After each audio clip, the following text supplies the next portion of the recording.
Welcome to the Fantasy Draft Weekly Rundown. Joining me, as always, is co-host and NFL Ironman London Fletcher. London, it's an exciting week. We are approaching the first ever London Fletcher Experience Contest. One lucky user and their guest will be joining you for Monday Night Football, if I understand correctly. Can you give a little overview of the contest and what can people expect hanging out with you?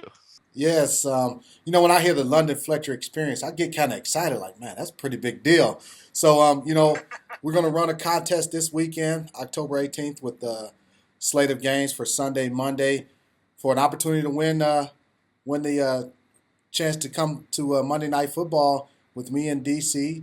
See the game. It's going to be a great time. December 7th. I'm looking forward to it. So, round trip airfare, hotel accommodations, premium seats to the game, and you get to hang out with the Iron Man. So it's going to be an awesome time. There you go. And I had a chance to join the Clayton Kershaw experience, although I wasn't a winner. And let me just say, it was fantastic. Everything was taken care of, and it's a great time. So it's definitely a contest you want to sign up Let, let for. me let me you won't be joining the London Fletcher experience just to Well, yeah, that's you actually put in that just to kind of let request. you know. Moving This is on. for contestants only the winner. There, there you go. I couldn't find my way on a free flight this time. Uh, Let's go back to last week. Brandon Whedon was absolutely horrible, and now it sounds like he's been benched for Matt Castle. Early reports were that Tyrod Taylor was going to be iffy for next week, although it's not looking so likely after seeing the practice reports come out. Uh, but do you like any options from either the Cowboys now that they're under Matt Castle, or maybe playing with an injured Tyrod Taylor for the Bills? Do you like any options from either of these teams? Man, not definitely not the Cowboys, unless maybe you're talking about possibly the tight end, Witten. Matt Castle. He's been a journeyman, hasn't done a whole lot. I think he'll be better than Brandon Whedon. So, but as far as playing a guy off the Cowboys offense, I wouldn't look at going to get a wide receiver. I'd more look at maybe the tight end, playing the tight end. And then maybe Darren McFadden. I heard he's going to take over the third down back. So if you're looking at him as possibly another guy, because Castle, he'll throw a lot of checkdowns. So those are two possible plays. As far as the Bills go, um, Tyrod Taylor, more than likely he will play. Don't know how well he'll play. What type of shape he'll be in. He's facing a really tough defense in the Cincinnati Bengals. So, you know, I would probably steer clear of the Buffalo Bills offense this week. Yeah, I like that Darren McFadden call. He already started to see the targets, last week. And yeah, the Cowboys offense really is just built on checkdowns with these below average quarterbacks. So in a PPR format, regardless of your feelings on Darren McFadden's talent at this age, he's going to catch some passes. So all right, let's get to the quarterbacks this week. I'm going to start with a guy who I haven't actually gone back to since week one after he disappointed me, but after seeing him last week, I'm kind of going back to the well. How about Sam Bradford of the Philadelphia Eagles?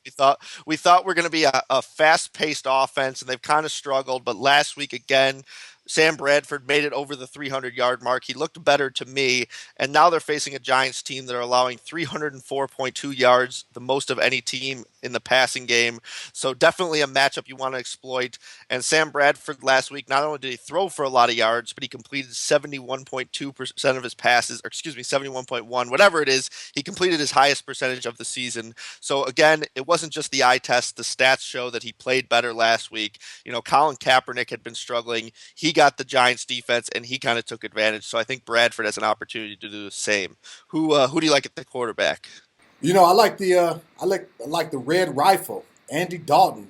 You look at what he's done, what he did against the Seattle Seahawks, but also what he's done the last 3 weeks. Three consecutive games with over 300 yards passing. A couple TDs each game. And you look at him facing the Buffalo Bills defense, one that hasn't performed as well as we thought coming into the season. They're ranked 24th against the pass. So I like the red rifle. Going up to Buffalo and getting it done. Yeah, I like that call. Andy Dalton certainly has been a lot better than I thought. Yeah, another guy I kind of like is Carson Palmer Look at him going against Pittsburgh's defense. You think about what Philip Rivers was able to do against Pittsburgh on Monday night. Throwing for I think 360 plus yards against them. Found Gates a couple times. So I like Carson Palmer having a big day against the Steelers defense. There you go. That is who we like at the quarterback position. Moving on to running backs. Here's a guy who I couldn't wait to mention on this week's podcast just to see if I say his name right. How about Charkandrick West of the Kansas City Chiefs? For years it looked like behind Jamal Charles, Nile Davis was the guy if he ever went down. But this season, Charkandrick actually outplayed him in preseason, and now Jamal Charles suffered a terrible injury last week. It was horrible to see one of the game's best go down, non-contact. Turned out it's an ACL, so he's done for the year.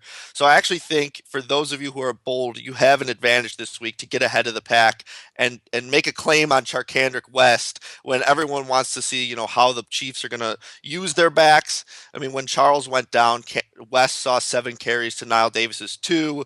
In the preseason, West basically outplayed him and earned that number 2 back. So I think they're going to go to him, and he's a spark. I don't know if that's something you ever had to do. The spark training, speed, power, agility, reaction, and quickness, but they test a player's athletic ability, and he's kind of a freak. I just want to go with a few names he's outperformed in this.